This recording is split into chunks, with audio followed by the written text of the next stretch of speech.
ayat 34, 1 ya.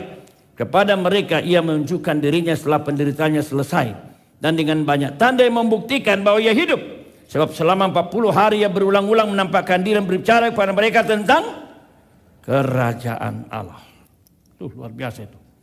Dan seterusnya kerajaan Allah dibahas. Lalu kemudian ya, kisah 28 ayat 30-31. Ini penutup dari kisah Rasul. Jadi kita lihat bahwa kerajaan Allah itu menjadi tema. Kisah 28, 30, 31. 1, 2, 3-nya. Dan Paulus tinggal 2 tahun penuh di rumah yang disewanya sendiri. Ia menerima semua orang yang datang kepadanya. Dengan terus terang. Ya, dengan terus terang. Tanpa rintangan apa-apa. Ia memberitakan kerajaan Allah. Dan mengajar tentang Tuhan Yesus Kristus. Lihat ini. Dibuka kerajaan Allah. Ditutup kerajaan Allah. Sayang di pasal 1. Salah seorang bertanya. Maukah engkau sekarang menegakkan kerajaan bagi Israel? Ya. Jadi tetap ngaur. Untung masih bisa dikoreksi. Makanya muncul kalimat Yesus. Biar Allah menetapkan hal itu. Tetapi kamu akan menerima kuasa kalau Roh Kudus turun ke atas kamu. Jadi sekarang jangan roh kedagingan, harus Roh Kudus. Kamu menjadi saksiku, my witness. Yerusalem tempat kamu berada. Yerusalem, seluruh Yudea, provinsi, Samaria, daerah yang biasa dihindari. Sampai ujung bumi. Dan itu yang terjadi di kisah Rasul. Kisah 28 itu ujung bumi. Kalau bikin flat global itu, kalau di sebelah kanan itu Yerusalem, maka di sebelah kiri itu adalah Italia, Roma. Itu. Jadi dimulai Yerusalem sampai ujung bumi. Ini Roma, puji Tuhan. Saya berdoa Tuhan, bawa saya ke seluruh bumi. Memberitakan Injil ke seluruh dunia. Itu. Dan itu saya cipta belum ada satu negara lain pun dilakukan. Ya, puji Tuhan. Lanjut. Nah, firman Allah tersebar. Kisah 6 ayat 3. Firman Allah tersebar. Kisah 12, firman Allah tersebar. Semakin bertambah jumlah yang diselamatkan. Itu kisah Rasul. Firman Allah tersebar, semakin banyak jumlah. Kisah 1:15, 120 orang. 241, 3.000 orang. Pasal 4, ayat 4, 5.000 laki-laki. Itu laki-laki. Kalau tambah perempuan berapa? Mungkin katakanlah 7.000. Biasanya lebih banyak perempuan. Jadi 12.000. Remaja sekolah minggu berapa? Katakanlah 8.000. 20.000. Itu sebabnya kalau kita hitung ini. Seorang penafsir berkata. Itu mungkin sudah memenuhi sekitar 70% populasi waktu itu. Itu. Sama dengan kalau kita lihat Yesus membuat mujizat. Di hadapan 5.000 orang. Itu laki-laki juga. Ini 5.000. 5.14 berapa? Makin bertambah, gak ada lagi angka. Pasal 6 ayat 1 apa? Makin bertambah banyak. Rupanya sebelumnya Dr. Lukas masih rajin cetek-cetek itu. Tapi kemudian apa? Udah kebanyakan lah. Makin bertambah. Wah, luar biasa. Luar biasa. Perkantas dulu rajin menghitung angka-angka statistik. Tapi belakangan udah gak lagi. Saya tanya, panitia ini? Panitia. Berapa yang datang? Berapa ya? Kayaknya ada sekitar 800 gitu. Saya tanya panitia lain. Berapa yang datang? Oh, kayaknya peserta berapa ya? 700 berapa ya? Kalau total berapa? Mungkin 1.000 kali ya. Panitia. Coba, ada yang tahu nggak persisnya berapa? Ya memang kalau banyak begitu. Coba Kam Nasional yang datang 17 orang. Langsung bisa jelas dihitung. Oke, lanjut. Itulah juga yang seharusnya dikerjakan semua umat Tuhan. Kristus begitu, Rasul begitu, kita begitu. Nah, saya bersyukur menikmati tema ini baik melalui Perkantas. Sejak saya insinyur tidak pernah makan gaji 1 sen pun sebagai insinyur. Saya melayani di Perkantas. Sesudah itu tahun 2006 saya dirikan Yayasan Bina Dunia supaya bisa menjangkau massa buat Tuhan. Termasuk Kak Alex membantu saya di situ. Tahun 2015 ada sekelompok alumni di Amerika berkata, "Bang, Amerika harus dengar khotbah dari abang. Usahakan waktu 3 kali setahun datang." Hah? Gak mungkin, saya bilang. Kalau kalian serius sekali setahun, tapi atur plan dengan baik. Itulah sebabnya mulai 2015 bolak-balik saya ke Amerika. Pantai timur, pantai barat, hanya pantai barat, hanya pantai timur. Mulai Vancouver terus ke bawah. Keliling itu. Itu memberitakan Injil Kerajaan Allah. Puji Tuhan. Lalu bagaimana Tuhan Yesus melakukannya? Itulah yang kita baca tadi. Matius 16. Itu yang kita baca. Matius 16 tadi bicara soal itu. Ya, kita lihat apa yang kita baca di sana. Buka kembali Matius 16-nya. Yesus mulai menyatakan penderitaannya setelah pengakuan yang benar dari rasul-rasul. Makanya perhatikan kalimat ayatnya yang ke-21. Ya, kita baca sekali lagi. Ayat 21. Sejak waktu itu Yesus mulai menyatakan kepada muridnya, "Ya harus pergi ke Yerusalem, menanggung banyak penderitaan dari pihak tua-tua, imam kepala, ahli Taurat, lalu dibunuh." Waktu itu, waktu apa? Waktu setelah Petrus berkata, "Kaulah anak Allah." Itu yang kita baca di atas ayat 16. "Kaulah adalah Mesias, anak Allah yang hidup." Setelah pengakuan yang benar dimuncul, Yesus senang. Dia berkata, "Berbahagia engkau Simon bin Yunus, bukan manusia menyatakan kepadamu, Bapakku yang di sorga." Lalu bicara tentang soal gereja. "Aku pun berkata kepadamu engkau Petrus, di atas batu karang ini aku mendirikan jemaatku." Jemaatku, namaku. Gitu. Jemaatku. Dan alam maut tidak menggoncangkannya. Setelah itu, maka dia membukakan, dia akan menderita. Lihat betapa pentingnya doktrin yang benar. Saya harap perkantas jangan hanya sibuk, tapi ngaur. Yang kedua, mari kita baca respons Petrus. Misi tanpa penderitaan, misi tanpa komitmen. Coba lihat 22, mari kita baca 1, 2, iya. Tetapi Petrus menarik Yesus ke samping dan menegur dia, katanya, "Tuhan, kiranya Allah menjauhkan hal itu. Hal itu sekali-kali tak akan menimpa engkau." Loh, Yesus datang menggenapi kehendak Allah. Kerajaan Allah ditegakkan di dunia. Dan itu bukan tanpa penderitaan. No crown without cross. 1, 2 ya. No crown without cross. Itu dia. Maunya Petrus no cross. The important thing is crown. Let's achieve the crown without the cross. Itu dia. Tanpa kesulitan. Saya hidupkan lagi Bedoroti Max singkatannya nih. Mata kos, maju tanpa ongkos. Mata ngat, maju tanpa keringat. Itu dia. Mau anak-anak kelompok kecilnya maju, tapi tidak berjuang sebagai PPKK, tidak pernah terjadi. Apa yang kamu tabur, itu kamu tuai. Istri saya berkata, "AK kamu bagus-bagus ya." Saya berkata, itu anugerah Tuhan. Tapi itu juga hasil yang kami tabur. Sejak mulai kelompok kecil saya sudah tegaskan. Hidup saya adalah mahal. Time is life. 2 jam bersama kalian berarti 2 jam hidup saya buang. Karena itu sungguh-sungguh. Puji Tuhan, salah satunya adalah Pendeta Mencung. Salah satunya adalah Kurido Pati Nasarani. Itu adalah ketua majelis di GKI. Salah satunya adalah Beatrice Pangalo. Sekarang bahkan sudah studi teologi, sudah MTH lagi. Puji Tuhan. Ada yang lain tidak menjadi pendeta, tapi hidupnya full time. Teologi sukses, hati-hati. Banyak sekarang teologi sukses di Indonesia. Saya singgung di sini teologi sukses. Di eskatologi. Kita menolak teologi sukses. Teologi sukses bertentangan dengan Alkitab. 1, 2 ya. Apa itu sukses menurut Alkitab? Sukses adalah setia. 1, 2 ya. Sukses itu dia. Makanya komitmen. Jangan menyimpang ke kiri atau ke kanan.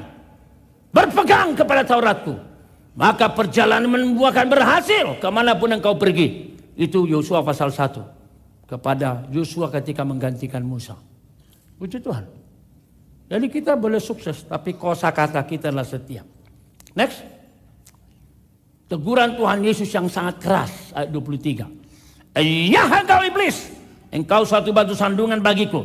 Engkau bukan memikirkan apa yang dipikirkan Allah, melainkan apa yang dipikirkan manusia. Perhatikan, yang ditegur ini siapa?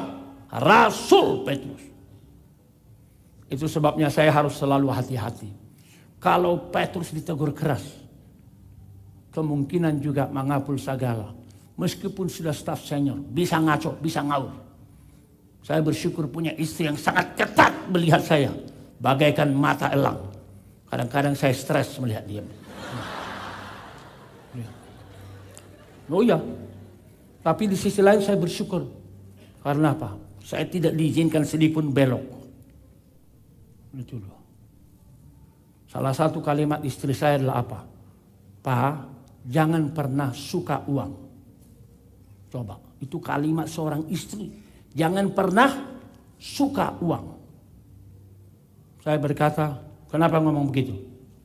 Enggak, cuma ngomong aja, mengingatkan. Oke. Itu sebabnya sampai detik ini kami tetap di Perkantas. Fasilitas sebagus apapun, no. Pendeta di Amerika, no. Pendeta di Australia, no. Satu orang utusan datang minta ke rumah. Kami mau Bapak Pendeta kami. Terima kasih, sangat terhormat. Ya, lanjut. Jadi teguran keras itu. Nah, apa artinya kalimat tadi itu? Nyala engkau setan. Nah, banyak teori. Saya tidak mau membuat ini bagaikan pemahaman diskusi ilmiah jelimet. Banyak teori tentang ini. Apakah Petrus itu setan? Seperti menjelma? Atau kalimat Petrus adalah setan? Atau dibalik apa yang dikatakannya setan bekerja? Itu berbagai teori. Tapi apapun teori yang dianut, yang jelas saya tidak pernah melihat ada satu kalimat paling keras dari sini di dalam seluruh perjanjian baru. Ketika Yesus diserongkan dari untuk penggenapan kerajaan Allah, meskipun harus menderita, meskipun harus mati, meskipun harus babak belur disalib. Kalau ingat itu film The Passion of the Christ. Ketika dicoba diserongkan, langsung kalimat keras ini. Dengan perkataan lain, Yesus sedang mengatakan, I am ready to die, to fulfill the mission given by my Holy Father. Biarlah itu juga menjadi kalimat kita. Saya siap membayar harga. Saya siap mengalami kesulitan dan penderitaan demi menggenapi kehendak Bapakku yang di sorga. My ultimate zeal while I'm here on earth. Kerinduan paling tinggi selama aku hidup. Menggenapi kehendak Allahku. Menyatakan kerajaannya. Amin? Amin? Ini nanti akan kita tulis dalam kartu komitmen. Jadi nggak boleh amin-amin saja. Tuliskan dan lakukan. Tantangan Yesus kepada murid-muridnya. Barang siapa mengikut aku, sangkal diri, pikul salib. Semua terkenal. Tapi apa artinya sangkal diri? Sebenarnya sederhana. Sangkal diri berarti apa? Katakan tidak kepada dirimu. Enak sekali main gadget ini. Enak sekali main games ini. Enak sekali tidur ini. Enak sekali. Tetapi itu bertentangan dengan apa yang Tuhan sudah tetapkan mau kau kerjakan. Sangkal diri. Saya pernah harus ceramah rutin 4 kali. Karena serial. Di kali ketiga, pas lagi pertandingan final bola antara PSMS dengan Persib Bandung. Wah, saya mau batalkan, kan masih ada satu lagi. Tapi saya pikir, sangkal diri, pikul salib. Begitu. Saya pernah melayani remaja, seminggu Di dalam saya melayani di gereja itu, saya diundang untuk memimpin retreat dan seminar di Inggris, London. Coba, pilih mana? Melayani kebaktian remaja Taman Sari atau melayani retreat di British Raya itu, di Inggris Raya itu. Oh, kalau keinginan diri jujur aja, pilih yang di Inggris dong. Tapi ingat ayat ini, sangkal diri. Meskipun kau lebih suka ke Inggris, tapi kalau ku perintahkan kau ke sana, kecuali kamu tanya dulu. Oke, saya tanya. Saya ada undangan, bisa nggak diganti pembicara lain? Dia berkata, kami disusukan dulu. Setelah diskusi datang jawaban. Sorry Pak, tidak bisa. Karena kami memang mau Bapak yang mengisi itu. Itu hari ulang tahun remaja. Remaja sudah ngefans sama Bapak, ya sudah. Nggak jadi. Jadi ketika saya kasih tahu teman batal di Inggris demi ini, nggak salah itu. Loh, banyak yang logis saya sudah sangkal dalam hidup. Mati-matian belajar. Jadi insinyur dari UI. Bangga keluarga saya dari Samosir. Orang pertama lulus dari negeri. Akhirnya jadi penginjil. Mereka sangat kecewa. Dia bilang, ngaritik Surabaya. Sudah gila kali ya. Richard Pratt, gila. Udah gila kali ya. Oke. Sangkal diri. Say no to yourself. Saya mau lakukan, tapi tidak sesuai, jangan. Saya tidak mau lakukan, tapi Tuhan mau lakukan. Oh ya. Apa artinya pikul salib? Berarti apa? Penderitaan, kesulitan, tantangan akibat kita melakukan kehendak Tuhan. Tuhan, saya mau melayani Tuhan. Saya mau menjadi WL, saya menjadi PKK, saya mau menjadi apa? Saya mau pergi pegawai negeri di pedalaman, di desa-desa di Kalimantan, di Sumba. Tadi ada saya ketemu saya, Bung Didi. Dia berkata saya di sini. Oh, saya sudah melayani ke pedalaman itu. Saya ke Waikabubak, Waimangura, sampai ke Kodi. Di Kodi itu hutan belukar.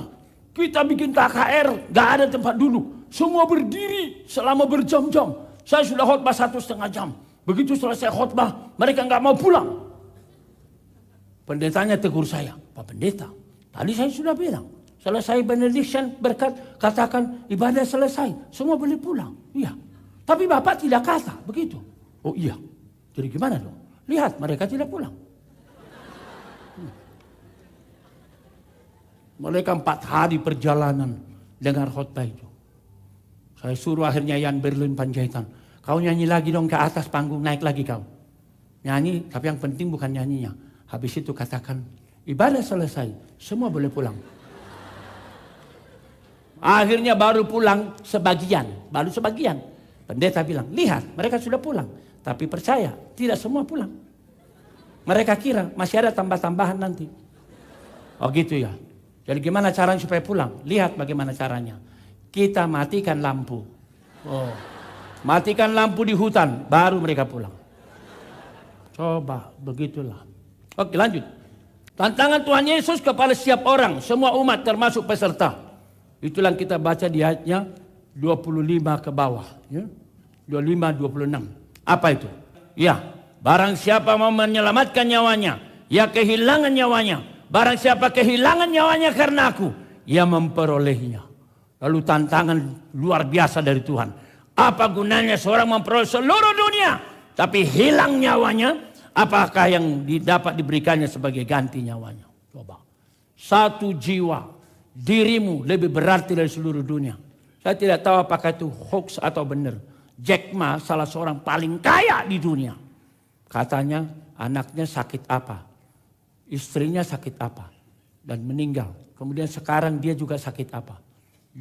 Jack Ma paling kaya. Mungkin orang bilang paling berbahagia. Tapi bagi Jack Ma, maka kesehatan lebih bagus sederhana. Asal sehat. daripada dia kaya raya. Begitu video itu. Itu hoax apa benar ya? Kalau itu benar, memang kenyataan lebih bagus kita sehat. Mana lebih bagus? Karunia menikmati sama karunia memiliki. Orang memiliki nggak menikmati. Oh ya, D.L. Sitorus sudah meninggal dunia. Nggak bisa menikmati kaya-kayanya. 4 bulan yang lalu saya duduk di Bukit Gibeon yang sangat indah. Sepertinya Roh Kudus bicara pada saya. Hambaku lihatlah, D.L. Sitorus sudah meninggal. Semua hartanya tidak dinikmati. Nikmatilah sekarang. Kau tidak punya Bukit Gibeon, tapi kau menikmati. Puji Tuhan. Jadi mana lebih bagus? Karunia menikmati sama karunia memiliki? Menikmati. Kalau bisa juga. Oke, lanjut. Kedatangan Yesus yang penuh kemuliaan. Anak manusia datang sebagai raja menghakimi, membalas. Dan itu sesuai dengan Filipi 2 ayat 10-11. Segala lidah mengaku Yesus Kristus adalah Tuhan. Sesuai dengan Wahyu pasal 5, 11, 14. Seluruh tua-tua tersungkur memuji, mengagungkan Dia. He is the King of Kings. Puji Tuhan.